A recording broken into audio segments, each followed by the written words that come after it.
성호야, 이거 한번 가볼래? 묻지마 관광이라고 요즘 중장년층에서 꽤 인기 있대. 묻지마 관광이라 어디로 가는지도 모르고 누구를 만날지도 모른다니. 이런 건 젊은 사람들이나 하는 거 아닌가? 일단 입 닫고 따라와봐. 여러분, 행복 관광에 오신 것을 환영합니다. 오늘 하루 목적지도 모르고 누구랑 함께 가는지도 모르는 채로 출발하는 특별한 여정을 시작해 볼까요? 안녕하세요.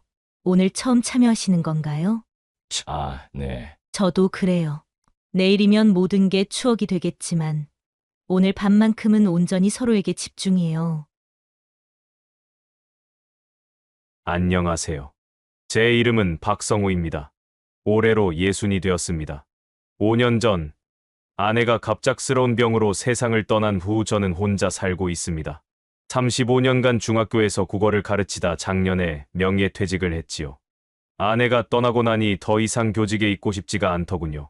교직에 있을 때는 아이들과 함께하는 시간이 바빠서 몰랐는데 퇴직 후에야 집이 얼마나 적막한지 실감하게 되었습니다.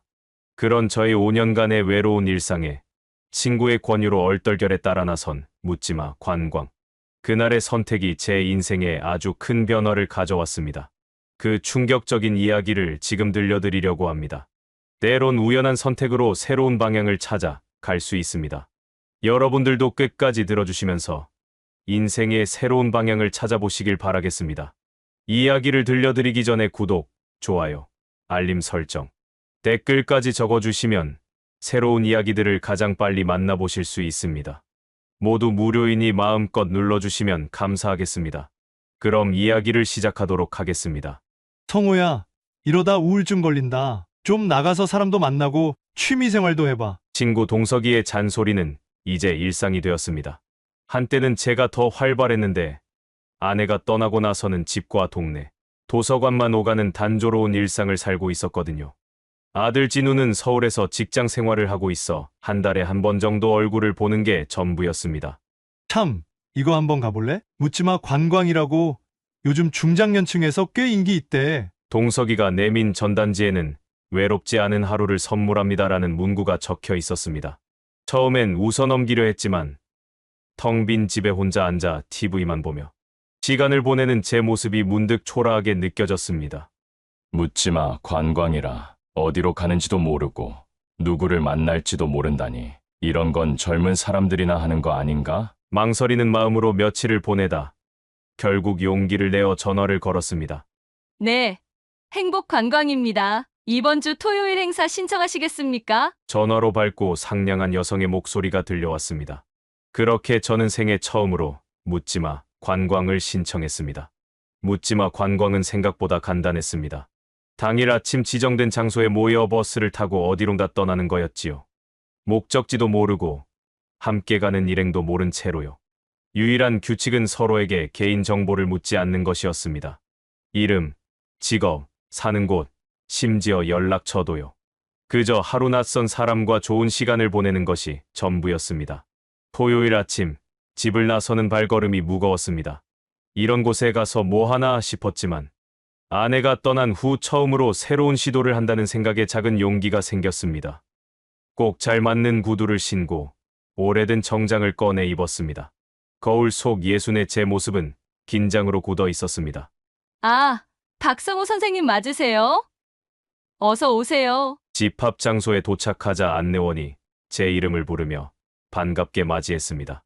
주변을 둘러보니 비슷한 연배의 중년 남녀들이 20명 정도 모여 있었습니다. 모두 낯선 얼굴들이었습니다.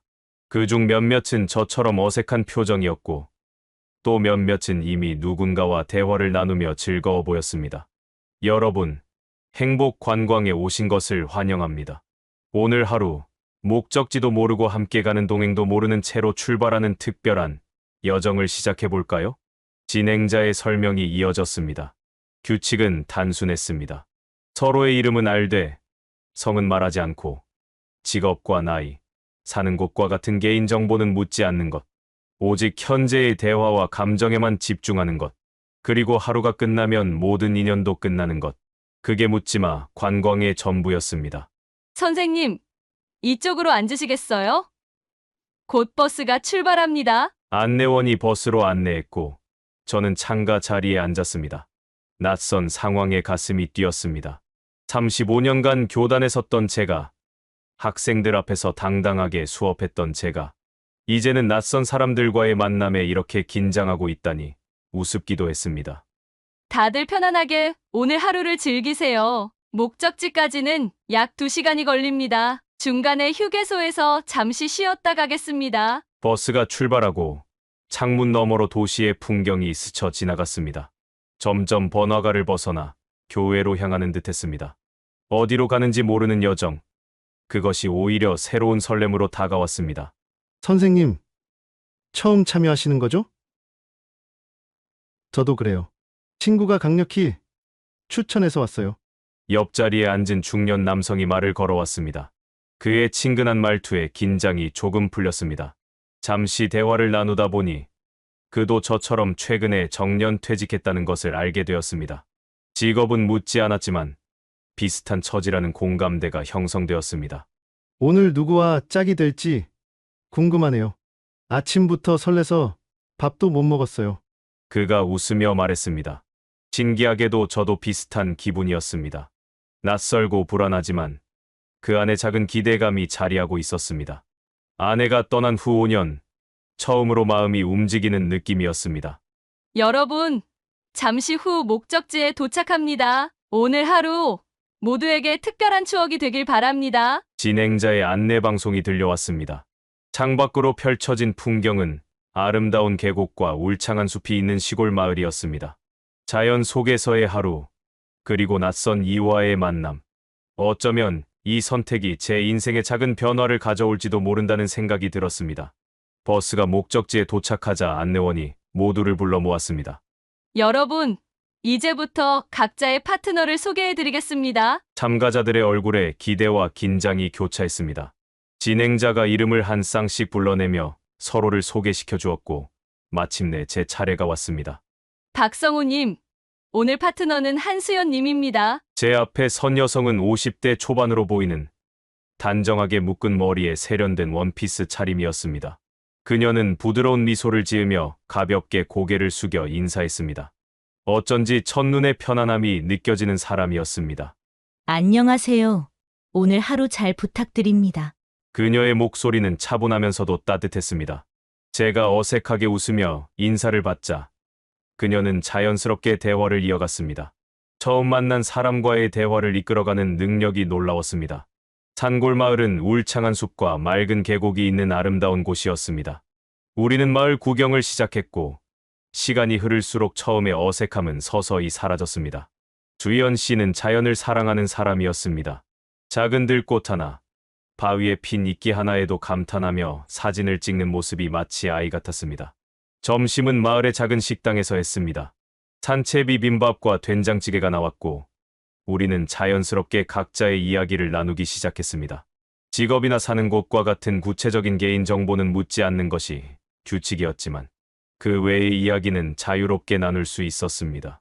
가끔은 혼자라는 게 축복처럼 느껴질 때도 있어요. 하지만 대부분은 외롭죠. 주연 씨의 말에 깊이 공감했습니다. 아내가 떠난 후 5년간 저도 비슷한 감정의 롤러코스터를 탔으니까요. 혼자 있는 시간이 주는 자유와 고요함도 있지만 대부분은 채워지지 않는 공허함이 더 컸습니다. 식사 후 우리는 계곡으로 향했습니다. 물소리를 들으며 걷는 동안 이야기는 더욱 깊어졌습니다.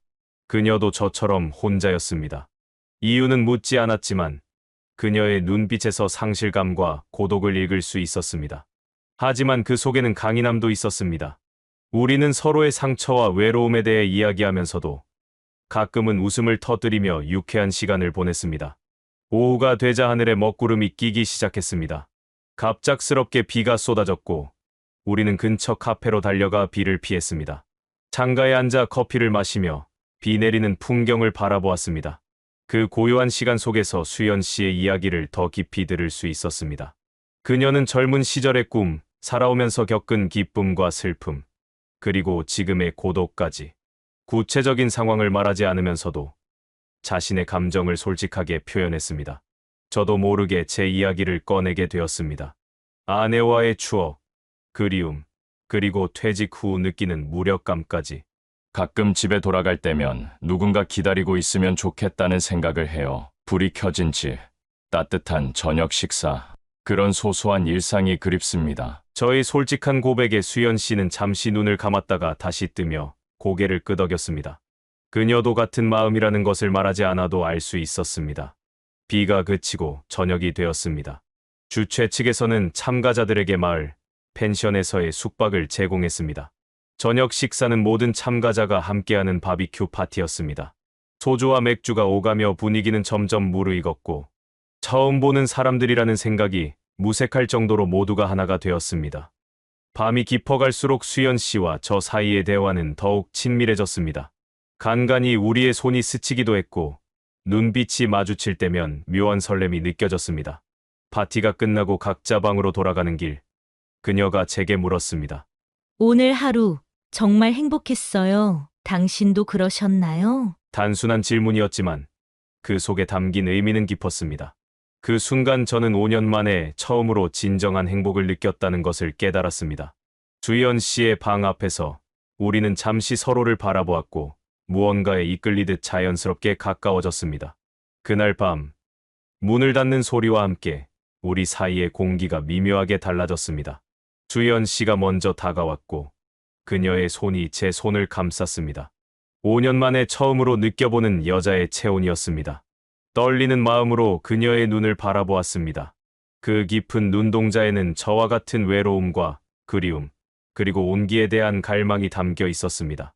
주연 씨의 품은 생각보다 더 따뜻했습니다. 그녀의 향기가 코끝을 스치고 부드러운 숨결이 제 목덜미에 닿았습니다. 서로의 입술이 만났을 때 오랫동안 얼어붙어 있던 제 영혼이 서서히 녹아내리는 것을 느꼈습니다. 흐르는 시간 속에서 우리는 서로의 상처를 어루만지며 오랜 고독을 달래주었습니다.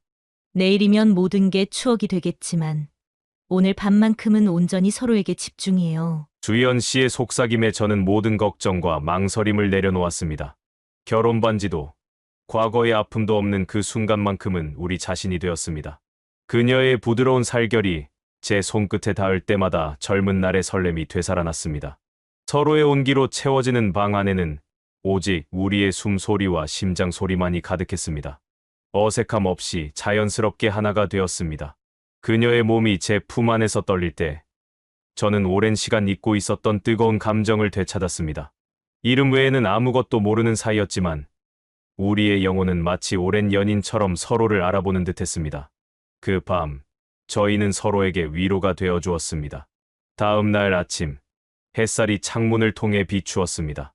주연 씨는 이미 깨어나 창가에 서 있었습니다. 아침 햇살을 받아 더욱 빛나는 그녀의 모습이 한 폭의 그림 같았습니다. 그녀는 제게 다가와 마지막 포옹을 건넸습니다. 어제는 정말 행복했어요. 아쉽지만 약속대로 여기서 끝이네요. 그것이 묻지마 관광의 규칙이었고 우리는 그 규칙을 존중했습니다. 아침 식사를 함께하고 서울로 돌아가는 버스에 올랐지만 돌아오는 길은 묘하게 어색했습니다. 모두가 자신의 일상으로 돌아갈 준비를 하는 듯했습니다. 서울에 도착해 헤어질 때 수연 씨는 마지막으로 제 손을 꼭 잡았습니다. 그녀의 눈에는 어젯밤의 따스함과 이별의 아쉬움이 동시에 담겨 있었습니다. 우리는 서로의 연락처를 교환하지 않았고 성도 묻지 않았습니다. 그저 성호와 수연으로만 기억될 인연이었습니다. 행복하세요. 진심으로. 그 한마디를 남기고 그녀는 돌아섰습니다. 그날의 기억은 제 마음 한구석에 따뜻한 추억으로 남았지만 일상으로 돌아온 저는 다시 혼자였습니다. 그날 이후 일상으로 돌아갔고 1년이라는 시간이 물 흐르듯 지나갔습니다. 그 사이 저는 지난날의 기억에서 벗어나 새로운 일상을 찾아가고 있었습니다. 은퇴 후의 공허함을 채우기 위해 동네 노인정에서 바둑을 두기도 하고 지역 도서관에서 자원봉사도 시작했습니다. 하지만 가끔 밤이 깊어질 때면 그날의 기억이 불현듯 찾아와 가슴 한구석을 저릿하게 만들곤 했습니다. 아빠, 이번 주말에 시간 있으세요? 오랜만에 같이 점심이라도 먹어요. 대학교 4학년인 딸 지민의 전화였습니다. 아내가 세상을 떠난 후 지민은 제게 더욱 각별해졌습니다. 바쁜 와중에도 가끔 제가 외롭지는 않은지 건강은 괜찮은지 살뜰히 챙겨주는 딸이 고마웠습니다. 토요일 정오 지민이 다니는 대학교 근처 카페에서 만나기로 했습니다. 카페에 도착하자 지민이 활짝 웃으며 손을 흔들었습니다. 대학생이 된 딸의 모습이 어엿한 성인으로 느껴져 가슴이 뭉클했습니다. 아빠, 기다리셨어요? 시험 준비하느라 한동안 못 봤더니 더 마르신 것 같은데 제대로 식사는 하시는 거죠? 지민의 걱정스런 눈빛에 웃으며 고개를 끄덕였습니다. 함께 점심을 먹고 지민이 제안한 대로 남산타워로 향했습니다. 주말이라 사람들로 북적였지만 딸과 함께하는 시간은 소중했습니다. 남산 전망대에서 서울을 내려다보며 커피를 마시고 있을 때였습니다. 지민이 누군가를 발견하고 반가운 표정을 지었습니다. 현정이다. 저기 봐. 아빠, 우리 학교 동기예요. 잠깐 인사하고 올게요. 지민이 저기 멀리 서 있는 여학생에게 달려갔습니다. 두 친구가 반갑게 포옹하는 모습을 보며 미소 짓고 있는데 문득 지민 친구 옆에 서 있는 여성이 눈에 들어왔습니다. 심장이 한번 크게 뛰었습니다. 한수연 씨였습니다. 그녀도 저를 발견했는지 순간 굳어버린 표정이었습니다. 1년 만에 다시 보는 그녀의 모습은 여전히 우아하고 단정했습니다. 하늘색 원피스에 가벼운 카디건을 걸친 차림이 어쩐지 그날의 모습과 오버랩되었습니다. 지민이 여자친구와 함께 저희 쪽으로 걸어왔습니다. 아빠, 이쪽은 제 친구 문현정이에요. 현정아, 우리 아빠야. 현정이 공손하게 인사했고 이어서 지민이 수연 씨를 소개했습니다. 이쪽은 현정이 어머니세요. 잠시 정적이 흘렀습니다. 우리는 서로를 바라보며 어색한 미소를 지었습니다. 지민과 현정은 아무것도 모른 채 즐겁게 대화를 이어갔습니다. 어머, 지민이 아버님이세요? 처음 뵙겠습니다. 주연 씨가 처음 만난 사람처럼 인사했습니다. 그녀의 목소리가 살짝 떨리는 것을 저만 알아차릴 수 있었습니다. 저도 덩달아 연기를 시작했습니다. 네, 반갑습니다. 현정이 어머니시군요. 아이들은 잠시 카페에 들러 수다를 떨겠다며 자리를 비웠고 저와 수연 씨는 어색한 침묵 속에 남겨졌습니다. 우리는 난간에 기대어 서울 전경을 바라보았습니다. 정말 우연이네요. 주연 씨가 먼저 입을 열었습니다. 그녀의 목소리는 여전히 차분했지만 그 속에 담긴 감정은 복잡해 보였습니다. 그러게요. 이런 곳에서 다시 만나다니. 말을 잇는 것이 어려웠습니다. 1년 전의 기억들이 파도처럼 밀려왔기 때문입니다. 그날 밤의 온기, 아침의 이별, 그리고 그 후로 마음 한구석에 남아있던 그리움까지.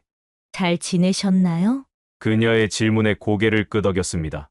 그녀는 여전히 아름다웠습니다. 햇살을 받아 빛나는 그녀의 옆모습이 1년 전 아침 햇살을 받던 모습과 겹쳐 보였습니다. 가끔 생각났습니다. 솔직한 고백이 저도 모르게 흘러나왔습니다. 주연 씨의 눈빛이 흔들렸고 그녀의 손이 난간 위에서 살짝 떨렸습니다. 저도요. 그날 밤 잊으려 해도 자꾸만 생각나더군요. 그녀의 말에 가슴이 뛰었습니다. 누구도 예상치 못한 재회, 그리고 솔직한 마음의 고백.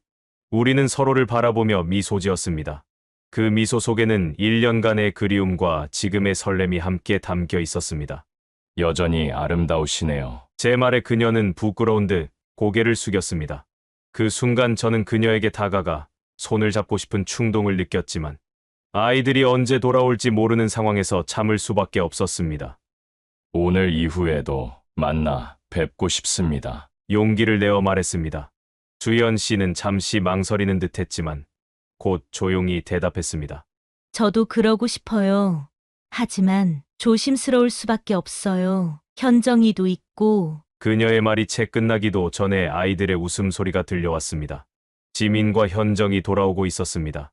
우리는 서둘러 대화를 마무리했고 수연 씨는 휴대폰을 달라고 했습니다. 그녀의 휴대폰 연락처를 찍어주더군요. 그날 저녁 집으로 돌아가는 지하철 안에서 창밖을 바라보며 생각에 잠겼습니다. 운명은 때로 우리가 예상치 못한 방식으로 흘러가는 것 같았습니다. 한수연 씨와의 재회는 제게 다시 한번 설렘을 안겨주었고 잊고 있던 감정들을 되살려 주었습니다. 휴대폰 속 그녀의 연락처가 마치 보물처럼 느껴졌습니다. 내일 그녀에게 연락을 할 것인지 아니면 그대로 묻어둘 것인지 고민했습니다. 하지만 마음속으로는 이미 답을 내린 상태였던 것 같습니다. 남산에서의 우연한 만남 이후 수연 씨와 한 번 더 연락을 주고받았습니다. 카페에서 차 한잔 하자는 제안을 조심스럽게 건넸고 그녀도 망설임 끝에 수락했습니다. 하지만 그 약속 당일 그녀에게서 갑작스러운 취소 연락이 왔고 이후 몇 주간 연락이 끊겼습니다. 아마도 우리 사이의 감정이 다시 피어오르는 것이 두려웠던 것 같았습니다. 한 달 정도 지났을 무렵 주말 저녁 딸 지민이 집에 찾아왔습니다. 오랜만에 집밥이 그립다며 찾아온 딸이 반가웠습니다. 지민은 대학 졸업을 앞두고 취업 준비로 바빴지만 가끔씩 이렇게 찾아와 저와 시간을 보내곤 했습니다. 아빠, 오늘은 제가 요리할게요. 아빠는 그냥 편하게 계세요. 지민이 앞치마를 두르고 부엌으로 향했습니다. 냉장고 속 재료들로 간단한 요리를 시작하는 딸의 뒷모습이 문득 아내와 겹쳐 보였습니다. 참 많이 닮았다는 생각이 들었습니다. 식사를 하며 지민의 학교 생활과 친구들 이야기를 듣고 있을 때 문득 그녀가 현정이 이야기를 꺼냈습니다. 아빠 기억나세요? 지난번에 남산에서 만났던 제 친구 현정이요. 고개를 끄덕이며 물었습니다. 응, 당연히 기억하지. 착해 보이던데. 사실 현정이 요즘 좀 힘들어해요. 어머니 때문에. 지민의 말에 귀가 솔깃해졌습니다. 수연 씨 이야기라면 더 알고 싶었습니다. 하지만 지나친 관심을 보이면 이상하게 생각할까 싶어 담담한 척 물었습니다. 왜? 무슨 일 있어? 지민이 한숨을 쉬며 말을 이었습니다. 현정이 어머니가 최근에 건강이 좀 안 좋으시대요. 스트레스성 위장병이래요. 현정이 말로는 과거 기억 때문에 가끔 불면증도 심하게 겪으신다고. 숟가락을 들고 있던 손이 잠시 멈췄습니다. 수연 씨가 아프다는 소식에 마음이 쓰였습니다. 하지만 지민의 다음 말에 더 놀라게 되었습니다. 현정이 아버지가 정말 최악이었대요. 외도는 기본이고 술만 마시면 폭력까지 행사했다는 거예요. 현정이 중학교 때 어머니가 용기 내서 이혼했는데 그 과정이 정말 힘들었대요. 가슴이 철렁 내려앉았습니다. 그날 밤 수연 씨의 눈빛에 깃든 슬픔과 상처가 어디서 비롯된 것인지 이제야 알 것 같았습니다. 묻지마 관광에서 우리가 나눈 대화 중 그녀가 혼자라는 게 때로는 축복이라고 했던 말의 의미도 이제 이해가 되었습니다. 현정이도 아버지 때문에 어릴 때 많이 힘들었대요. 어머니가 이혼하고 혼자서 현정이를 키우느라 밤낮으로 일했다고 해요. 대학 등록금도 어머니 혼자 마련하셨대요. 지민의 말 한마디 한마디가 제 가슴을 찔렀습니다. 수연 씨가 얼마나 힘든 시간을 보냈을지, 얼마나 많은 상처를 안고 살아왔을지 생각하니 가슴이 아팠습니다. 그런데 이상한 게 현정이 어머니는 그런 고통 속에서도 늘 미소를 잃지 않으셨대요. 현정이한테 엄마가 힘들어도 널 위해 행복한 척했다고 하셨다네요. 자식 앞에서는 강한 모습만 보여주셨나 봐요. 그 말을 듣는 순간 묻지마 관광에서 만났던 수연 씨의 밝은 미소와 차분한 말투가 떠올랐습니다. 그토록 깊은 상처와 고통 속에서도 자신을 추스르고 삶을 이어온 그녀의 강인함에 새삼 존경심이 들었습니다. 어제는 현정이가 울면서 전화했어요. 어머니가 갑자기 쓰러지셔서 병원에 입원하셨대요. 과로와 스트레스가 쌓이신 거래요. 내일 병문안 가려고요. 걱정스러운 마음에 저도 모르게 말했습니다. 많이 위험하신 건 아니지. 혹시 도움이 필요하면 말해. 내가 할 수 있는 일이 있을지도 모르니까. 지민이 의아한 표정으로 저를 바라봤습니다. 아빠, 현정이 어머니 한 번 뵌 것뿐인데 왜 그렇게 걱정하세요? 순간 말문이 막혔습니다. 너무 과한 반응을 보인 것 같았습니다. 침착하게 대답했지만 심장은 빠르게 뛰고 있었습니다. 아니, 그냥 딸 친구 어머니니까. 그리고 혼자 애 키우시느라 고생하셨다니. 안타까워서 그렇지. 지민은 더 이상 의심하지 않고 이야기를 이어갔습니다. 하지만 저는 내내 수연 씨 생각에 잠겨 있었습니다. 그녀가 겪었을 고통과 외로움, 그리고 용기. 그 모든 것이 제 마음속에 더 깊은 연민과 애정을 불러일으켰습니다. 식사를 마치고 지민이 설거지를 하는 동안 저는 베란다에 나가 밤하늘을 바라봤습니다. 수연 씨의 병실에 꽃이라도 보내고 싶었지만 그럴 수도 없는 노릇이었습니다. 지민에게 이상하게 보일 테니까요. 하지만 그냥 아무것도 하지 않고 있을 수는 없었습니다. 결심을 하고 다시 거실로 들어왔습니다. 지민이 설거지를 마치고 소파에 앉아 있었습니다. 지민아, 내일 현정이 어머니 병문안 갈 때 나도 같이 가면 어떨까? 과일이라도 사가지고. 지민이 놀란 표정을 지었습니다. 아빠가요? 왜요? 침착하게 대답했습니다. 그냥 내 친구 어머니가 혼자서 그렇게 고생하셨다니 안타깝기도 하고 또 내가 교사였으니까 학부모 입장도 이해할 수 있잖아. 위로의 말이라도 전하고 싶어서. 지민이 잠시 생각하더니 고개를 끄덕였습니다. 그래요? 아빠, 현정이도 좋아할 거예요. 요즘 많이 힘들어 하거든요. 그렇게 다음 날 병문안을 가기로 했습니다. 그날 밤 잠자리에 들어서도 수연 씨 생각이 머리에서 떠나지 않았습니다. 그녀가 겪었을 상처와 고통, 그리고 그 모든 것을 견디며 자신의 삶을 지켜온 강인함에 깊은 존경심이 들었습니다. 동시에 그녀를 더 알고 싶다는 마음, 그녀의 곁에서 위로가 되어주고 싶다는 마음이 커져갔습니다. 당신이 얼마나 아팠는지, 얼마나 외로웠는지 이제야 알게 되었습니다. 그리고 그런 당신이 더 소중하게 느껴집니다. 마음속으로 그렇게 중얼거리며 잠이 들었습니다. 내일 어떤 얼굴로 그녀를 만나야 할지, 어떤 말을 건네야 할지 고민이 되었지만 한 가지 확실한 것은 이제 그녀에 대한 제 마음이 단순한 그리움이나 설렘을 넘어 더 깊은 무언가로 변해가고 있다는 사실이었습니다. 병원에서의 만남은 어색하면서도 설레는 순간이었습니다. 병실 앞에 서서 잠시 망설이다 지민과 함께 문을 열었습니다. 주연 씨는 침대에 반쯤 기대 앉아 있었고 창백한 얼굴이지만 여전히 단정한 모습이었습니다. 그녀의 눈이 저를 발견하고 놀라움으로 커졌습니다. 청우 씨, 어떻게? 현정이 재빨리 설명했습니다. 지민이 아버님이 같이 오시겠다고 하셨어요. 엄마, 과일도 사오셨어요. 현정의 말에 수연 씨는 당황한 기색을 감추려 했으며 미소 지었습니다. 병문안은 짧게 끝났지만 나가는 길에 수연 씨가 저에게 눈짓했고 저는 가족들이 먼저 나간 틈을 타 잠시 병실에 남았습니다. 정말 감사해요. 이렇게 찾아와 주시다니. 하지만 조심해야 해요. 아이들이 의심할 수 있어요. 그녀의 걱정 어린 목소리에 고개를 끄덕였지만 이미 제 마음은 확고했습니다. 그녀의 고통과 상처를 알게 된 후 더 이상 저 자신의 감정을 부정할 수 없었습니다. 그날 이후 저희는 은밀하게 연락을 주고받기 시작했습니다. 처음에는 단순한 안부 문자로 시작했지만 점차 깊은 대화를 나누는 사이가 되었습니다. 지민과 현정이 같은 대학에 다니는 친구라는 핑계로 자연스럽게 만날 기회도 늘어났습니다. 딸들 데리고 같이 식사하자는 제안은 서로를 만날 수 있는 가장 좋은 구실이었습니다. 오늘 현정이가 시험 때문에 늦는데요. 지민이도 수업이 있어서 못 온다고 하네요. 그냥 저희끼리 식사할까요? 주연 씨의 제안에 가슴이 두근거렸습니다. 우리만의 시간이 생긴다는 것은 언제나 설레는 일이었습니다. 카페에서, 공원에서, 때로는 조용한 식당에서 우리는 서로의 이야기를 나누며 점점 가까워졌습니다.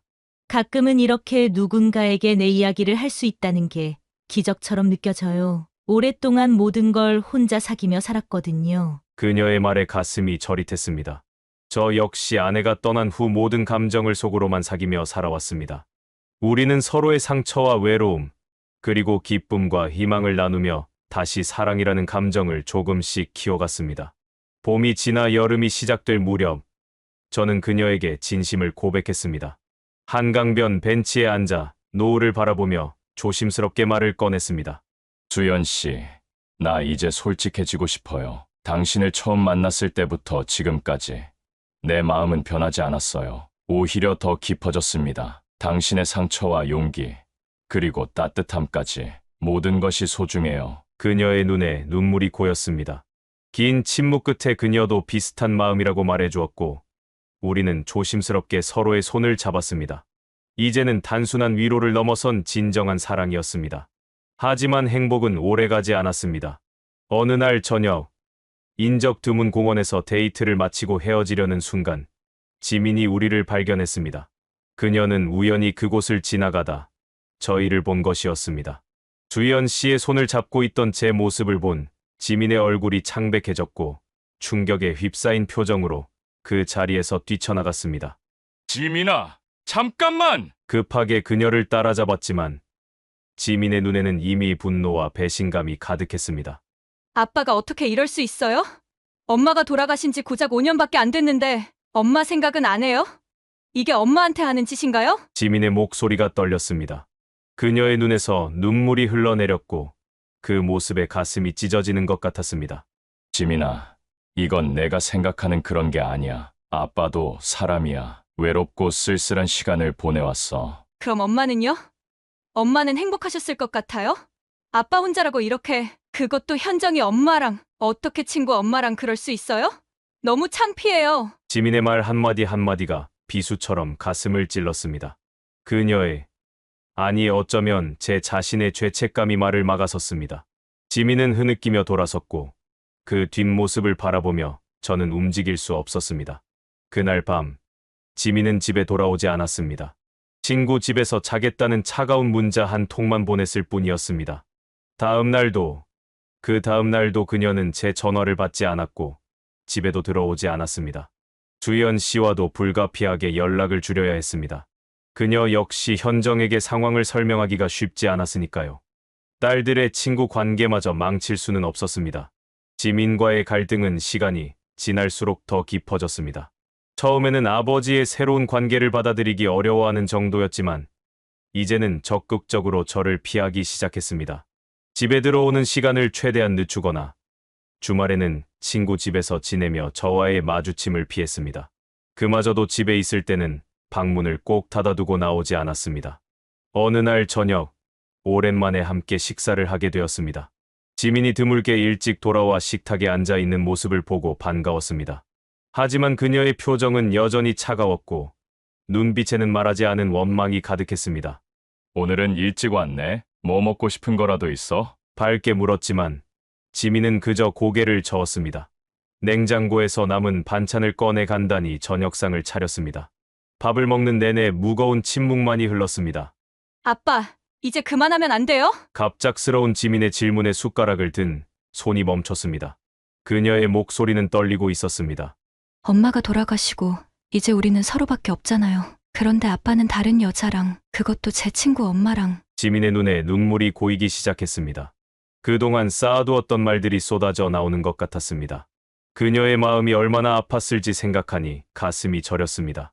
지민아, 아빠도 사람이야. 외롭고 쓸쓸한 시간을 보내왔어. 주연 씨를 만나고 난 후 비로소 다시 살아있는 것 같다고 느꼈어. 제 진심을 전하고 싶었지만 지민의 얼굴은 점점 더 굳어갔습니다. 그녀는 자리에서 벌떡 일어났습니다.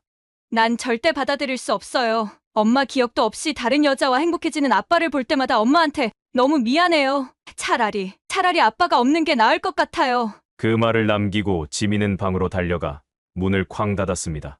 그녀의 마지막 말이 가슴을 찔렀습니다. 내가 딸에게 이렇게 깊은 상처를 주고 있었다니.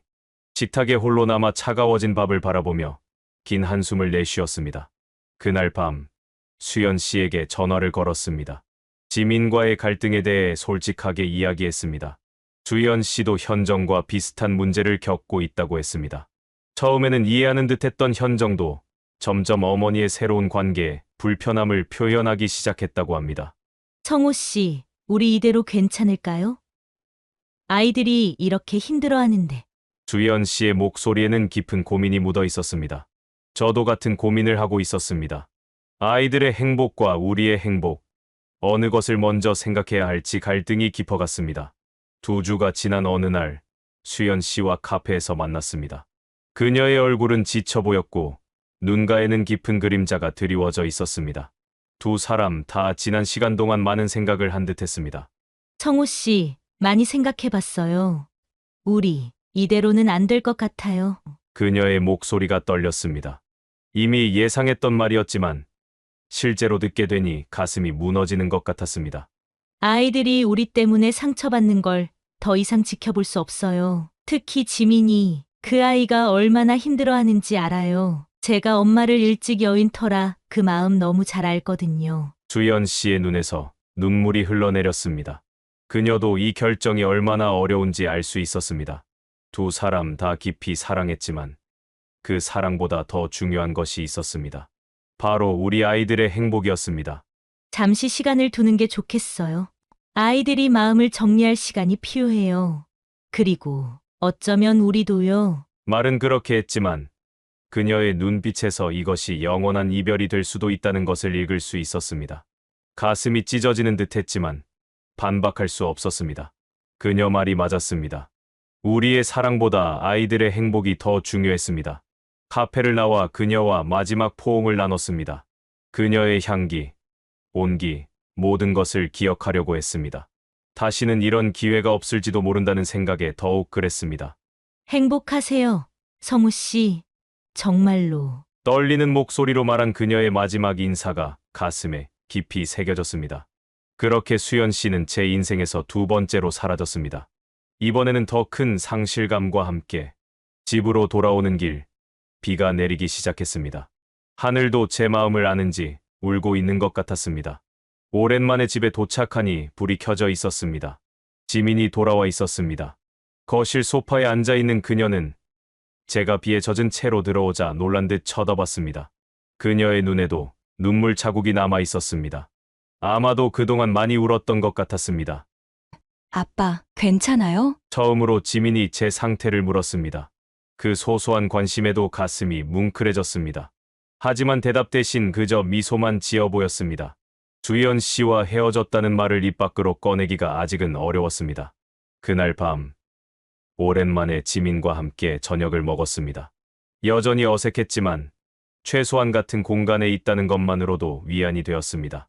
하지만 가슴 한구석에는 수연 씨를 향한 그리움이 자리 잡고 있었고 그 마음은 쉽게 지워지지 않을 것 같았습니다. 주연과 헤어진 후 2주가 지났습니다. 겉으로는 일상으로 돌아온 것 같았지만 마음속에는 여전히 그녀를 향한 그리움이 깊게 자리하고 있었습니다. 지민과의 관계는 조금씩 나아지고 있었습니다. 더 이상 저를 피하지 않았고 가끔은 함께 저녁을 먹기도 했습니다. 그럴 때면 수연과의 관계를 정리한 것이 옳은 선택이었나 싶기도 했습니다. 그날은 비가 내리는 목요일 저녁이었습니다. 퇴근 후 집에 돌아오니 지민이 오늘은 친구들과 스터디 모임이 있어 늦게 들어올 거라는 메시지가 와 있었습니다. 홀로 간단히 저녁을 준비하며 창밖으로 내리는 빗줄기를 바라봤습니다. 문득 수연은 지금 무엇을 하고 있을지 궁금해졌습니다. 밤 11시가 넘어도 지민이 돌아오지 않아 불안해졌습니다. 전화를 걸었지만 받지 않았습니다. 평소 같으면 연락이 오지 않아도 크게 걱정하지 않았겠지만 이날따라 왠지 불안한 마음이 들었습니다. 비는 계속 세차게 내리고 있었고 창문을 때리는 빗소리가 더욱 초조함을 키웠습니다. 자정이 조금 지났을 때 낯선 번호로 전화가 왔습니다. 박성우님 되십니까? 여기 병원 응급실입니다.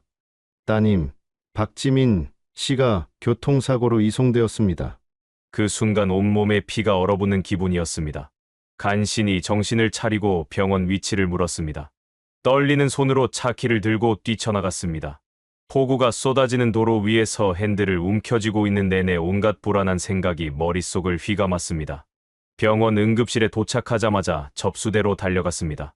의사는 지민이 횡단보도를 건너다 빗길에 미끄러진 차에 부딪혔다고 했습니다. 다행히 생명에는 지장이 없지만 다리 골절과 뇌진탕이 있어 면밀한 관찰이 필요하다고 했습니다. 아직 의식이 없지만 곧 깨어날 겁니다. 진정하시고 기다리셔야 해요. 의사의 말에 안도감과 공포가 동시에 밀려왔습니다. 처치실 앞 의자에 무너지듯 앉아 얼굴을 손으로 감쌌습니다. 아내가 세상을 떠난 후 지민은 제 전부였습니다. 그 아이에게 무슨 일이 생긴다면 성우 씨. 익숙한 목소리에 고개를 들었습니다. 주연이 숨을 헐떡이며 서 있었습니다. 놀랍고 혼란스러웠습니다. 어떻게 이곳에? 현정이가 알려줬어요. 지민이가 병원에 도착하자마자 친구에게 연락했나 봐요. 지민이 괜찮아요? 그녀의 얼굴에는 진심 어린 걱정이 가득했습니다. 그 순간 모든 감정이 북받쳐 올라 말을 잇지 못했습니다. 주연은 옆에 앉아 조심스럽게 제 어깨를 감쌌습니다. 그 따뜻한 온기가 얼마나 그리웠는지 모릅니다. 지민은 새벽 2시경 의식을 되찾았습니다. 다행히도 의사의 말처럼 상태는 안정적이었지만 상당 기간 입원이 필요하다고 했습니다. 일반 병실로 옮겨진 지민의 곁을 지키며 밤을 새웠습니다. 주연도 자리를 떠나지 않고 함께 있어 주었습니다. 아침이 밝아오고 지민이 눈을 떴습니다. 처음에는 혼란스러워하더니 곧 상황을 이해한 듯했습니다. 그리고 병실에 있는 수연을 발견하고 얼굴이 굳어졌습니다. 아줌마가 여기서 뭘 하는 거예요? 나가주세요. 지민의 차가운 목소리에 수연은 당황한 듯했지만 이내 차분한 표정으로 말했습니다. 걱정돼서 왔어. 하지만 내가 불편하다면 나갈게. 주연은 짐을 챙겨 병실을 나갔고 지민은 제게 따가운 시선을 보냈습니다. 왜 아줌마한테 연락한 거예요? 내가 얼마나 싫어하는데. 지민의 목소리는 약했지만 그 안에 담긴 분노는 강했습니다. 저는 진실을 말할 수밖에 없었습니다. 아빠가 연락한 게 아니야. 현정이가 엄마에게 알려준 것 같아. 주연 씨는 정말 걱정해서 온 거야. 지민은 고개를 돌려 창밖을 바라봤습니다. 그 눈빛에는 여전히 불신과 거부감이 가득했습니다. 아픈 몸 상태에도 수연을 향한 경계심을 늦추지 않는 딸의 모습이 안타까웠습니다. 수연은 그 후로도 매일 병원을 찾아왔습니다. 지민이 거부감을 표현해도 아랑곳하지 않고 항상 미소를 지으며 필요한 것을 챙겨왔습니다. 직접적으로 지민을 간호하지는 못했지만 제게 도움을 주는 방식으로 존재감을 나타냈습니다. 제가 집에 다녀올 동안 병실 밖에서 기다리기도 하고 깨끗한 옷과 맛있는 음식을 가져오기도 했습니다. 왜 계속 오는 거예요? 아빠랑 이제 아무 사이도 아니잖아요. 지민의 날카로운 질문에 수연은 침착하게 대답했습니다. 현정이가 내 딸이자 가장 친한 친구인데 이런 상황에 내가 가만히 있을 수 없었어. 너도 내게는 소중한 사람이야. 수연의 진심 어린 말에 지민은 더 이상 아무 말도 하지 않았습니다. 여전히 경계하는 눈빛이었지만 처음처럼 노골적으로 내쫓지는 않았습니다. 그것만으로도 작은 진전이라고 느껴졌습니다. 병원 생활이 일주일째 되던 날, 수연은 지민이 좋아한다는 책을 가져왔습니다. 지민이 자고 있는 동안 조용히 병실에 들어와 침대 옆 테이블에 책을 놓았습니다. 예언한 지민은 책을 발견하고 의아한 표정을 지었습니다. 이건 현정이가 내가 좋아하는 책이라고 알려줬어? 시간이 많이 지루할 텐데 읽으면 도움이 될까 해서. 지민은 수연을 바라보다가 눈을 내리깔았습니다. 그리고 무언가 말하려는 듯 하다가 그만두었습니다. 책을 들어 첫 페이지를 펼쳤고 그것으로 대화는 끝났습니다. 하지만 적어도 책을 던져버리거나 거부하지는 않았습니다. 미미한 변화였지만 그래도 변화였습니다. 매일 밤 지민이 잠든 후 병원 카페테리아에서 수연과 커피를 마셨습니다. 그녀의 얼굴은 피곤해 보였지만 여전히 아름다웠습니다. 자신의 일과 지민의 간호를 병행하느라 쉽지 않을 텐데도 한 번도 힘들다는 내색을 하지 않았습니다. 왜 이렇게까지 하는 거예요? 지민이는 당신을 원하지 않는데. 숨겨둔 질문을 꺼냈습니다. 주연은 잠시 창밖을 바라보더니 천천히 입을 열었습니다. 지민이 걱정이 제일 많이 됐지만 솔직히 말하자면 당신도 보고 싶었어요. 헤어졌다고 해서 갑자기 모든 감정이 사라지는 건 아니잖아요. 도움이 필요한 순간에 내가 할 수 있는 일을 하고 싶었을 뿐이에요. 그녀의 말에 가슴이 뭉클해졌습니다. 주연은 자신의 이익을 위해서가 아니라 순수한 마음으로 우리를 돕고 있었습니다. 그것도 지민의 차가운 시선과 거부감을 감내하면서 말입니다. 지민의 퇴원이 가까워지던 어느 날 처음으로 의미 있는 변화가 있었습니다. 주연이 가져온 죽을 지민이 조금 먹었던 것입니다. 물론 맛있다고 칭찬하거나 감사 인사를 하지는 않았지만 그래도 완전히 거부하지 않았다는 것이 큰 의미가 있었습니다. 조금만 더 먹어볼래? 체력 회복에 좋을 거야. 주연의 권유에 지민은 여전히 차가운 표정이었지만 그래도 몇 숟가락을 더 먹었습니다. 제게는 작은 기적처럼 느껴졌습니다. 아직 지민의 마음은 완전히 열리지 않았지만 작은 틈이 생기기 시작한 것 같았습니다. 병원에서의 날들이 계속되며 수연의 헌신적인 모습은 변함이 없었습니다. 그리고 지민의 완고한 태도도 조금씩, 아주 조금씩 누그러지는 듯했습니다. 아직 갈 길이 멀었지만 작은 희망의 빛이 보이기 시작했습니다. 병원 생활이 2주째로 접어들었습니다. 지민의 상태는 점차 호전되고 있었습니다. 이제는 부축을 받아 병실 안을 걸을 수도 있었고 식욕도 조금씩 돌아왔습니다. 의사는 회복 속도가 예상보다 빠르다며 긍정적인 소견을 보였습니다. 하지만 여전히 퇴원까지는 시간이 필요했고 저와 수연은 번갈아가며 병실을 지키고 있었습니다. 어느 날 오후 회사 일로 잠시 병원을 비웠던 저는 예상보다 일찍 돌아왔습니다. 병실 문 앞에 도착했을 때 문이 살짝 열려 있어 안을 들여다볼 수 있었습니다. 놀랍게도 지민과 수연이 대화를 나누고 있었습니다. 지민은 여전히 경계하는 듯했지만 적어도 수연의 말을 듣고 있었습니다. 수연은 지민의 머리를 부드럽게 빗어주며 자신의 젊은 시절 이야기를 들려주고 있었습니다. 그녀도 어릴 적 교통사고로 다리를 다쳐 오랫동안 병원 생활을 했다는 것, 그때 자신을 헌신적으로 간호해준 어머니의 사랑을 잊지 못한다는 이야기였습니다. 나도 내 나이 때는 모든 것이 부모님 뜻대로 되는 게 답답했어. 특히 내 인생의 중요한 결정들을. 하지만 지금 생각해보면 그건 다 나를 위한 마음에서였던 것 같아. 주연의 부드러운 목소리가 병실에 울려 퍼졌습니다. 지민은 무언가 말하려는 듯 입을 열었다가 다시 다물었습니다. 그녀의 눈빛에 이전과는 다른 감정이 스쳐 지나가는 것 같았습니다. 다음 날, 지민의 친구들이 병문안을 왔습니다. 병실은 갑자기 활기를 띠었고 오랜만에 지민의 웃음소리가 들렸습니다. 주연은 조용히 뒤로 물러나 친구들과 시간을 보낼 수 있도록 배려했습니다. 하지만 떠나려고 할 때 뜻밖의 일이 일어났습니다. 아줌마, 가지 마세요. 친구들이 아줌마가 가져다 준 간식 정말 맛있다고 하는데. 지민의 말에 모두가 놀랐습니다. 처음으로 지민이 수연에게 자발적으로 말을 건넨 것이었습니다. 그것도 함께 있어달라는 요청을. 수연의 눈빛이 흔들렸고 미소 지으며 다시 자리에 앉았습니다.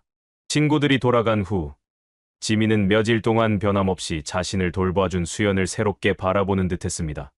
이전처럼 노골적인 적대감은 보이지 않았고 가끔은 작은 대화도 나누었습니다. 물론 여전히 조심스럽고 거리감은 있었지만 분명히 변화가 시작되고 있었습니다. 3주차에 접어든 어느 날 지민의 담당 의사가 병실을 찾아왔습니다.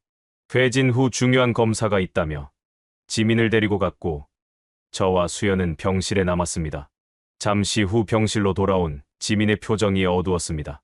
의사는 새로운 검사 결과에 따라 다리 재활 치료를 더 오래 받아야 할 수도 있다고 했습니다. 아빠, 나 이대로 걸을 수 있게 될까요? 다시 예전처럼. 지민의 떨리는 목소리에 가슴이 아팠습니다. 그동안 용감하게 견뎌왔지만 이제야 불안과 두려움이 표면으로 드러난 것 같았습니다. 저는 위로의 말을 찾지 못했습니다. 그때 수연이 지민의 손을 조심스럽게 잡았습니다. 지민은 놀랐지만 손을 빼지 않았습니다.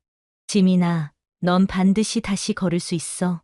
아니, 뛰고 춤추고 모든 걸 할 수 있을 거야. 내가 얼마나 강한 아이인지 봤거든. 그리고 우리가 함께 할 거야. 주연의 확신에 찬 목소리에 지민의 눈에 눈물이 고였습니다. 그리고 처음으로 아주 조금이지만 수연의 손을 꼭 쥐었습니다. 그 작은 제스처가 얼마나 큰 의미를 가지는지 저와 수연은 알고 있었습니다.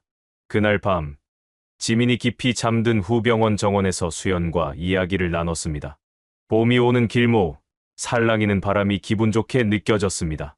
오늘 지민이의 표정이 달랐어요. 처음으로 저를 진짜 사람으로 보는 것 같았어요. 주연의 목소리에는 감동과 설렘이 담겨 있었습니다. 저도 같은 생각이었습니다. 지민의 마음에 변화가 시작된 것 같았습니다.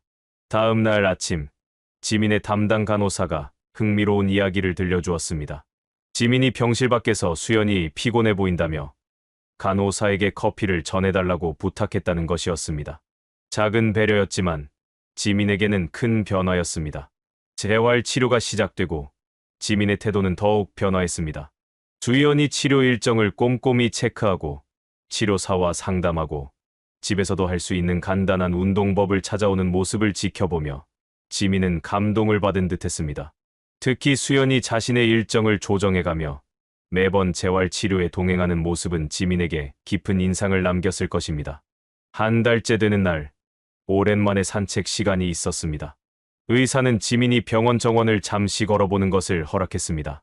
휠체어에서 내려 저와 수연의 부축을 받으며 조심스럽게 첫걸음을 떼는 순간 지민의 얼굴에 기쁨과 두려움이 교차했습니다. 아파요. 지민이 인상을 쓰며 말했습니다. 그 순간 수연이 지민의 손을 꼭 잡았습니다. 천천히 해도 돼. 우리가 옆에 있으니까. 주연의 따뜻한 격려에 지민은 작게 미소 지었습니다. 그리고 다시 한 걸음을 내디뎠습니다. 그 모습을, 아니 두 사람이 손을 잡고 있는 모습을 보며 가슴이 뭉클해졌습니다. 그날 밤, 처음으로 지민이 수연에게 직접 질문을 던졌습니다. 병실로 돌아와 휴식을 취하던 중이었습니다.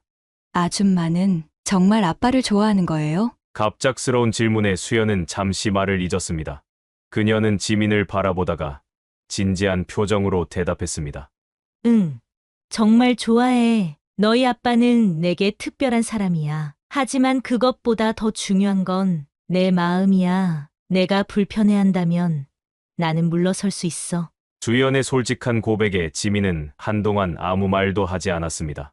그녀의 눈빛에는 혼란스러움과 함께 이전에는 보이지 않던 따뜻함이 감돌았습니다. 어쩌면 수연의 진심이 조금씩 지민의 마음에 닿기 시작한 것 같았습니다.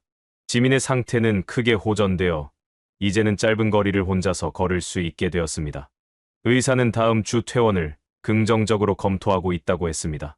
그동안 수연은 단 하루도 빠짐없이 병원을 찾아 지민을 돌봐주었고, 제가 회사 일로 바쁠 때는 밤새 병실을 지키기도 했습니다. 어느 날 오후 병원 옥상 정원에서 휴식을 취하고 있었습니다. 지민은 재활 치료를 마치고 저와 수연의 도움을 받아 휠체어를 타고 올라왔습니다. 봄 햇살이 따사롭게 내리쬐는 가운데 지민은 오랜만에 맑은 하늘을 바라보며 깊은 생각에 잠겨 있었습니다.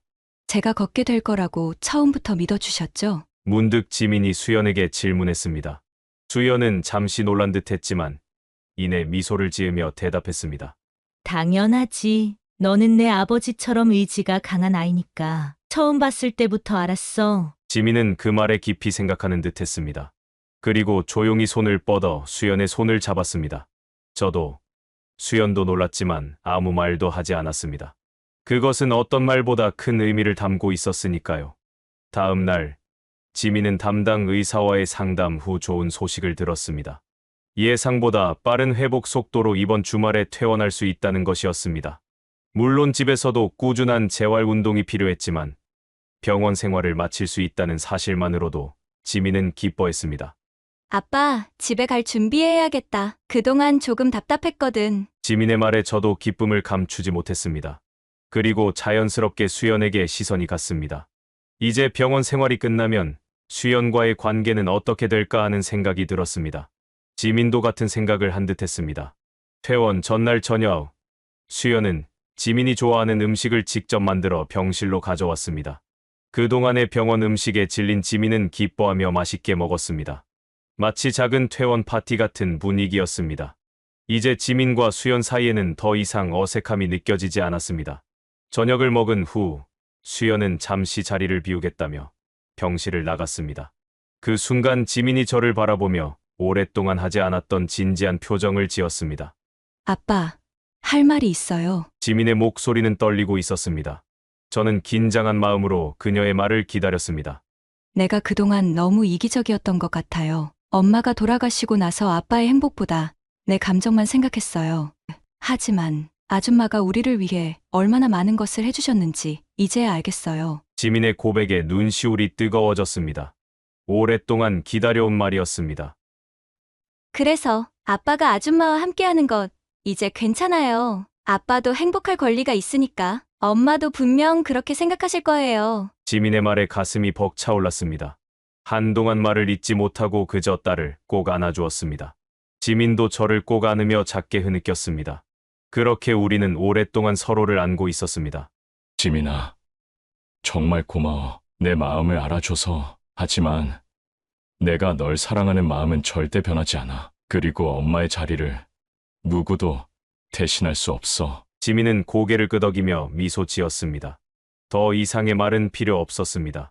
우리의 마음이 이미 통했으니까요. 병실 문이 열리고 수연이 돌아왔습니다. 그녀는 우리 둘의 분위기를 감지하고 잠시 망설이는 듯했습니다. 지민이 손짓하며 그녀를 불렀습니다. 아줌마, 제가 할 말이 있어요. 수연은 조심스럽게 다가와 지민 옆에 앉았습니다. 그녀의 눈빛에는 긴장감이 어려 있었습니다. 그동안 제가 아줌마에게 많이 못되게 굴었어요. 정말 미안해요. 아줌마가 저와 아빠를 위해 얼마나 많은 것을 희생하셨는지 이제야 제대로 보게 됐어요. 나중에는 엄마라고 부를 수 있을 것 같아요. 수연의 눈에 눈물이 고였습니다. 지민은 용기를 내어 수연의 손을 잡았습니다. 아빠가 행복해 보여요. 아줌마와 함께 있을 때 제가 그걸 방해하고 싶지 않아요. 앞으로는 아줌마도 우리 가족으로 받아들일게요. 수연은 말없이 지민을 안아주었습니다. 두 사람의 포옹을 지켜보며 마음 한구석이 따뜻해졌습니다. 오랜 시간이 걸렸지만 마침내 지민은 수연의 진심을 받아들였고 저의 행복을 진심으로 응원해 주었습니다. 퇴원하는 날, 병원 로비에서 마지막 절차를 밟고 있을 때였습니다. 주연이 저에게 다가와 작은 목소리로 물었습니다. 이제 어떻게 되는 거예요? 우리. 그녀의 목소리에는 설렘과 불안이 섞여 있었습니다. 저는 망설임 없이 그녀의 손을 잡았습니다. 다시 시작하는 거예요. 이번에는 제대로 함께. 지민은 그 모습을 보고 환하게 웃었습니다. 아직은 서툴고 어색할지 모르지만 우리 셋은 이제 새로운 가족으로서의 첫걸음을 내딛고 있었습니다. 집으로 돌아가는 차 안에서 지민이 문득 말했습니다. 그동안 쌓였던 마음을 드디어 내려놓은 듯했습니다. 아빠, 아줌마 우리 집에 자주 초대해요. 같이 요리도 배우고 싶고, 아니면 함께 살아도 괜찮을 것 같아요. 그럼 저랑 현정이랑 자매 되는 거예요? 지민의 갑작스러운 농담에 수연과 저는 웃음이 나왔습니다. 그리고 백미러로 수연을 바라보니 그녀도 부끄러운 듯 미소 짓고 있었습니다. 앞으로의 일들이 기대되었습니다. 새로운 시작, 새로운 가족의 이야기가 이제 막 시작되려 하고 있었습니다. 지민의 퇴원 후 한 달이 지났습니다. 그동안 수연은 주말마다 우리 집에 방문해 지민의 재활 운동을 도와주고 맛있는 음식을 만들어 주었습니다. 처음에는 어색했던 분위기도 이제는 자연스러워졌고 세 사람이 함께하는 시간이 늘어갔습니다. 지민과 수연은 특히 요리를 함께하며 가까워졌습니다. 지민이 엄마의 레시피를 수연에게 알려주고 수연은 자신만의 비법을 지민에게 전수해주는 모습이 보기 좋았습니다. 아빠, 이번 주말에 뭐 할 거예요? 금요일 저녁, 지민이 갑자기 물었습니다. 특별한 계획은 없었기에 고개를 저었습니다. 그럼 제가 좋은 계획이 있어요. 현정이네 가족이랑 같이 나들이 가는 건 어때요? 춘천 호수공원에 벚꽃이 예쁘게 폈대요. 지민의 제안에 놀랐습니다. 그동안 수연과 지민, 그리고 현정까지는 가끔 만났지만 우리 두 가족이 함께 시간을 보내는 것은 처음이었습니다. 토요일 아침, 설레는 마음으로 준비를 했습니다. 주연에게 전화를 걸어 만날 시간을 확인했고 피크닉 도시락도 준비했습니다. 지민은 평소보다 더 신경 써서 옷을 골랐고 저도 오랜만에 깔끔하게 차려입었습니다. 약속 장소에 도착하니 수연과 현정이 이미 와 있었습니다. 수연은 환한 미소로 우리를 맞이했고 현정은 지민과 반갑게 인사를 나눴습니다. 두 딸은 마치 오랜 친구처럼 팔짱을 끼고 앞서 걷기 시작했습니다. 두 사람이 참 잘 어울리네요. 주연의 말에 고개를 끄덕였습니다. 우리 또한 자연스럽게 나란히 걸으며 딸들의 뒤를 따랐습니다. 주연의 손이 제 손을 스치자 조심스럽게 그 손을 잡았습니다. 그녀는 놀라는 듯했지만 이내 부드럽게 손을 맞잡았습니다. 호수공원은 벚꽃이 만개의 장관을 이루고 있었습니다. 하늘색 호수 위로 흩날리는 벚꽃 잎들이 마치 눈이 내리는 것 같았습니다. 네 사람은 호수가 내려다 보이는 언덕에 돗자리를 펴고 준비한 도시락을 나눠 먹었습니다. 지민과 현정은 셀카를 찍느라 바빴고 우리는 그 모습을 흐뭇하게 지켜봤습니다. 이렇게 행복해도 될까요? 주연이 작은 목소리로 물었습니다. 그녀의 눈에는 행복과 함께 약간의 불안이 스쳐 지나갔습니다. 아마도 이 모든 것이 꿈처럼 느껴지는 모양이었습니다. 저도 같은 마음이었습니다. 우리 모두 행복할 자격이 있어요. 당신도, 나도, 아이들도. 그녀의 손을 꼭 잡아주었습니다. 잠시 후 지민과 현정이 뭔가를 속삭이더니 킥킥 웃으며 우리에게 다가왔습니다. 우리끼리 좀 돌아다닐게요. 두 분은 천천히 데이트하세요. 지민의 말에 우리 둘 다 당황했지만 두 딸은 이미 웃으며 달려가고 있었습니다. 홀로 남겨진 우리는 잠시 어색한 웃음을 지었습니다. 이내 수연의 손을 잡고 호수 주변을 천천히 걷기 시작했습니다. 지금이 꿈만 같아요. 1년 전 그날 처음 만났을 때는 이렇게 될 줄 몰랐어요. 주연의 말에 그날의 기억이 새록새록 떠올랐습니다. 서로에 대해 아무것도 모른 채 시작된 그 하루가 이렇게 우리의 인생을 바꿔놓을 줄 누가 알았을까요? 운명이었나 봐요. 우리의 만남은. 주연은 미소 지으며 고개를 끄덕였습니다. 우리는 벚꽃가지 아래에서 잠시 걸음을 멈추었습니다. 벚꽃 잎들이 두 사람 위로 흩날리는 그 순간 저는 용기를 내어 그녀에게 청혼했습니다. 주연 씨, 앞으로 계속 함께 해주세요. 나의 남은 인생을. 갑작스러운 청혼에 수연의 눈이 커졌습니다. 그리고 이내 그녀의 눈에서 눈물이 흘러내렸습니다. 네, 기꺼이 당신과 함께 할게요. 언제까지나. 그녀의 대답을 듣는 순간 세상 모든 소리가 멈춘 것 같았습니다. 멀리서 환호성이 들렸습니다. 고개를 돌려보니 지민과 현정이 우리를 향해 손을 흔들고 있었습니다. 두 딸은 우리의 모습을 지켜본 모양이었습니다. 그들의 얼굴에는 축하와 기쁨이 가득했습니다. 그날 밤 아이들은 현정의 집에서 자기로 했습니다. 주연을 집으로 초대했고 오랜만에 두 사람만의 시간을 가졌습니다. 촛불을 켜고 와인을 마시며 이야기를 나누었습니다. 우리의 과거, 현재, 그리고 함께할 미래에 대해. 그때 묻지마 관광에서 처음 봤을 때 당신이 이렇게 내 인생을 바꿔놓을 줄 알았나요? 주연의 질문에 고개를 저었습니다. 그날은 단지 외로운 마음을 달래기 위한 선택이었을 뿐 이렇게 큰 행복을 가져다 줄 줄은 꿈에도 몰랐습니다. 하지만 지금은 알아요. 당신이 내 운명이라는 걸. 그 말과 함께 수연을 품에 안았습니다. 촛불빛에 비친 그녀의 얼굴은 1년 전보다 더 아름다웠습니다. 그때는 서로의 아픔을 잠시 잊기 위한 위로였다면 지금은 진심으로 서로를 사랑하는 마음이 가득했습니다. 주연의 입술에 부드럽게 키스했고 그녀도 열정적으로 응답했습니다. 와인 향기와 그녀의 체향이 어우러진 달콤한 키스였습니다. 그녀의 손이 제 등을 감싸 안았고 저는 그녀를 더 가까이 끌어당겼습니다. 침실로 향하는 동안에도 우리의 손은 떨어지지 않았습니다. 달빛이 스며드는 방 안에서 서로의 옷을 천천히 벗기며 다시 한번 서로의 온기를 확인했습니다. 1년 전 그날 밤의 기억이 떠올랐지만 오늘 밤은 더 특별했습니다. 이제는 단순한 육체적 위로가 아닌 영혼의 결합과도 같았으니까요. 당신을 다시 만난 건 제 인생 최고의 행운이에요. 주연의 귓가에 속삭이며 그녀의 목선에 입술을 맞추었습니다. 그녀의 몸이 떨리는 것이 느껴졌고 그녀의 손길은 제 가슴과 어깨를 부드럽게 어루만졌습니다. 우리의 몸이 하나가 되는 순간 모든 시간이 멈춘 것 같았습니다. 그녀의 눈동자에 비치는 달빛, 깊은 숨소리, 그리고 서로를 부르는 이름. 오직 우리 둘만의 세계가 그 순간 만들어졌습니다. 60의 나이에 찾아온 이 사랑은 젊은 날의 열정보다 더 깊고 단단했습니다. 서로의 상처와 아픔을 알기에 그 모든 것을 포용하는 성숙한 사랑이었습니다. 우리는 서둘지 않고 천천히 서로의 모든 것을 느끼며 하나가 되었습니다. 그녀의 품에 안겨 잠이 들기 전 마지막으로 나눈 키스는 앞으로 함께할 무수한 날들에 대한 약속과도 같았습니다. 오랜 기다림 끝에 만난 진정한 반쪽. 이제 우리는 절대 헤어지지 않을 것입니다.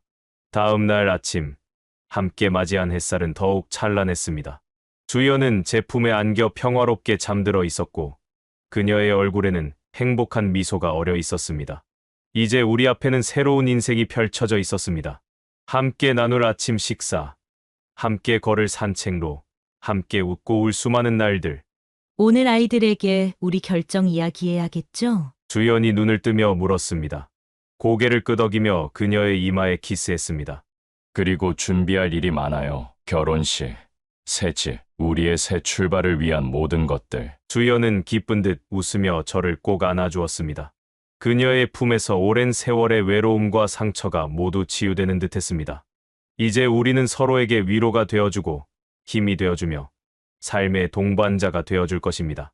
그로부터 6개월 후 한적한 교회의 작은 정원에서 우리는 작은 결혼식을 올렸습니다.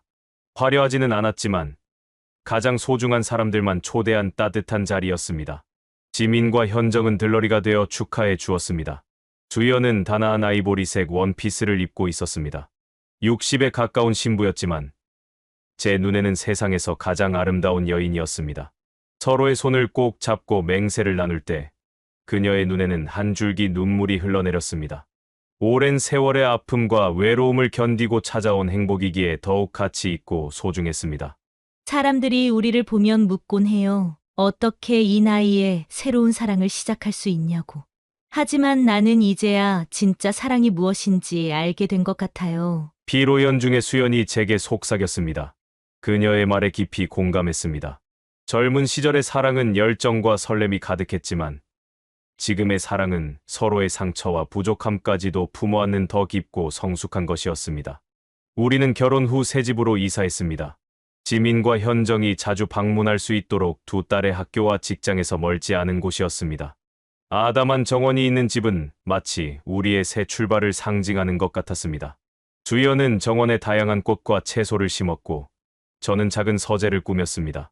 함께 요리하고 산책하고 책을 읽는 소소한 일상이 우리에게는 큰 행복이었습니다. 청우 씨, 인생의 가장 아름다운 시간이 이제 시작되는 것 같아요. 어느 평범한 저녁, 테라스에 앉아 노을을 바라보며 수연이 말했습니다. 그녀의 손을 잡으며 고개를 끄덕였습니다. 우리는 이제 인생의 황혼기에 접어들었지만 오히려 그것이 더 찬란한 시간이 될 수 있다는 것을 알게 되었습니다. 주말이면 지민과 현정이 함께 집에 와 식사를 했습니다. 두 딸은 이제 친자매처럼 가까워져 있었고 서로의 고민과 비밀을 나누는 사이가 되었습니다. 지민은 수연을 엄마라고 부르기 시작했고 수연은 그때마다 눈시울을 붉히곤 했습니다. 현정 역시 저를 아버지라고 부르기 시작했습니다. 우리는 이제 진정한 가족이 되었습니다.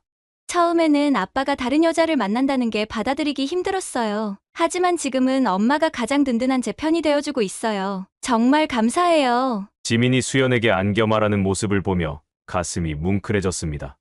우리가 겪었던 모든 어려움이 이 순간을 위한 것이었다는 생각이 들었습니다. 1년이 지나 우리는 처음 만났던 그 산골 마을로 여행을 떠났습니다. 모든 것이 시작된 묻지마 관광 코스를 다시 한번 따라가 보기로 한 것입니다. 같은 버스 정류장, 같은 식당, 그리고 그날 밤을 보냈던 그 모텔까지. 모든 것이 그대로였지만 우리의 마음은 완전히 달라져 있었습니다. 그날 아침 헤어질 때 당신이 행복하길 바란다고 말했던 거 기억나요? 그때는 몰랐는데 그 행복이 당신과 함께하는 것일 줄은. 계곡 옆 벤치에 앉아 수연이 말했습니다. 저는 그녀의 손을 꼭 잡았습니다. 우연히 시작된 인연이 이렇게 깊은 사랑으로 이어질 줄 누가 알았을까요? 중년의 나이에 찾아온 새로운 사랑은 우리 삶에 예상치 못한 선물이었습니다. 아내를 잃은 슬픔, 힘든 이혼을, 자녀들과의 갈등, 그리고 외로움. 모든 시련을 이겨내고 우리는 마침내 서로를 찾았습니다. 이제 우리 앞에는 함께 나눌 많은 날들이 기다리고 있습니다. 서로의 주름진 손을 잡고 백발이 될 때까지 함께 걸어갈 여정. 늦게 찾은 사랑이기에 더욱 소중하고 조심스럽게 가꾸어 나갈 것입니다. 1년 전에 친구 따라서 그렇게 가기 싫었던 묻지마 관광을 가지 않았다면 이런 행복은 꿈에도 못 꿨겠죠? 인생은 정말 예측할 수 없는 것 같아요. 주연의 말에 미소 지으며 대답했습니다. 그래요. 우리의 봄은 이제 시작이에요. 인생의 황혼기, 누군가는 저물어가는 해라고 말하지만 우리에게는 새롭게 떠오르는 아침 해와 같았습니다. 우리는 주어진 시간 동안 서로를 더 깊이 사랑하고 이해하고 보듬으며 남은 인생을 아름답게 채색해 나갈 것입니다. 여러분, 제 이야기는 여기까지입니다. 제 이야기가 중년의 나이에 찾아온 뜻밖의 사랑 이야기가 여러분께 작은 위로와 희망이 되었기를 바랍니다. 더 많은 감동적인 실화 사연을 원하신다면 지금 바로 구독과 좋아요, 알림 설정을 해주세요. 여러분의 응원과 관심이 더 풍부하고 진솔한 이야기를 만들어가는 원동력이 됩니다. 또한 댓글로 여러분의 생각과 경험을 나눠주세요. 혹시 비슷한 경험이 있으신가요? 아니면 인생의 황혼기의 새로운 시작을 꿈꾸고 계신가요? 여러분의 이야기가 다른 분들에게도 큰 위로와 용기가 될 수 있습니다. 끝까지 들어주셔서 진심으로 감사합니다. 인생의 후반부를 이야기하다 지혜 사연이었습니다.